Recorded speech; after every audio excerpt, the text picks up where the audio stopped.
বর্তমানে বেশ চর্চায় বার্ড ফ্লু।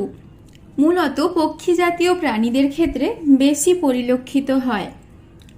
বিভিন্ন ক্ষেত্রে হাঁস মুরগি বিভিন্ন পাখির মহামারী রূপ নেয়।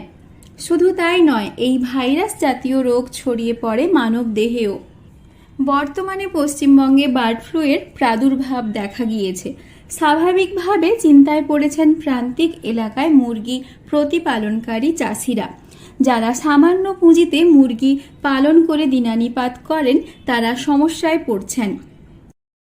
এটা অজান্তেই কিন্তু এসে যায়, দু একটা করে প্রথমে লাগে, তারপরে আস্তে আস্তে কি হয়, মড়কের আকার ধারণ করে এটা। এবং এই মড়কটা গ্রাম থেকে গ্রামান্তর, এমনকি অঞ্চল ব্লক থেকে শুরু করে রাজ্যও পর্যন্ত ছড়াতে পারে যদি প্রতিহত না করা যায়। কিন্তু প্রতিহতর বিষয়টা প্রত্যেকটা আমরা যারা ক্ষুদ্র চাষি আছি, বা আমরা প্রান্তিক যে চাষি বা সাধারণ যে চাষি, মনে করুন কিছু খামারি ভাই আছে, আমরা কিছু ব্রয়লার করতেছি বা দেশি মুরগি যারা পালন করতেছেন, গ্রামের যে মানুষ দেশি মুরগি করতেছেন, কেউ রডেল করতেছেন, কেউ হাঁস করতেছেন, আমাদের কিন্তু সঠিকভাবে যে প্রতিহত করার যে বিষয়টা, এটা কিন্তু জানা নেই। এই বার্ড ফ্লু এর আতঙ্কে আতঙ্কিত তারা। প্রতি বছর গরমের সময় কম বেশি বার্ড ফ্লু রোগ পরিলক্ষিত হয়। মূলত পক্ষী জাতীয় প্রাণীদের শ্বাসযন্ত্রের রোগ এটি, যা মানব দেহেও ছড়িয়ে পড়ে। বার্ড ফ্লু রোগ হলে পোলট্রি, মুরগি এমনকি পক্ষী জাতীয় প্রাণীর মৃত্যুর হার বৃদ্ধি পায়। শুধু তাই নয়, মহামারীর আকার ধারণ করে এই ভাইরাস। ফাঁকা হয়ে যায় এক একটি পোলট্রি ফার্ম।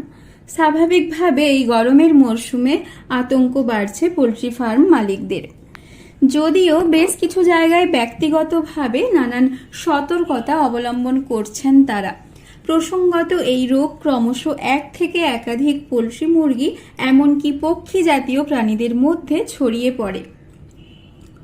সেক্ষেত্রে সরকারিগতভাবে কিংবা কোনো প্রাতিষ্ঠানিক ক্ষেত্র থেকে সাবধানতা এবং প্রতিহত করার উপায় বা সচেতনতার বিষয় নিয়ে বিশেষ ক্যাম্প করার প্রয়োজনীয়তা বলে মনে করছেন তারা। একটা রোগ, এই রোগটাকে আমরা চিহ্নিতকরণ সঠিকভাবে করতে পারছি না।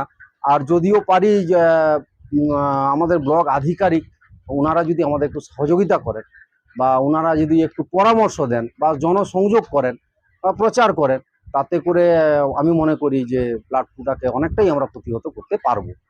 বার্ড ফ্লু নিয়ে আতঙ্কিত তারাও। প্রসঙ্গত, বার্ড ফ্লু হলে পরপর পোলট্রি মুরগির মৃত্যুর কারণে ক্ষতি হয় প্রতিপালনে। আর্থিক লোকসানের মুখে পড়তে হয় তাদের। স্বাভাবিকভাবে বেশ চিন্তায় রয়েছে পোলট্রি ফার্ম মালিকেরা। সময় পরিষ্কার রাখতে হবে এবং পরিষ্কার জল সবসময় দিতে হবে। আর খাবারের জায়গাগুলো সবসময় পরিষ্কার পরিচ্ছন্নতার মধ্যে রাখতে হবে। এবং যেমন হচ্ছে স্বাস্থ্যকর একটা পরিবেশ থাকে, স্বাস্থ্যকর পরিবেশ থাকলে সাধারণত এটা হয় না। সরকারি হস্তক্ষেপ এবং সাহায্যের আবেদন জানিয়েছেন তারা। পশ্চিম মেদিনীপুর থেকে রঞ্জন চন্দ্রের রিপোর্ট, লোকাল 18 বাংলা।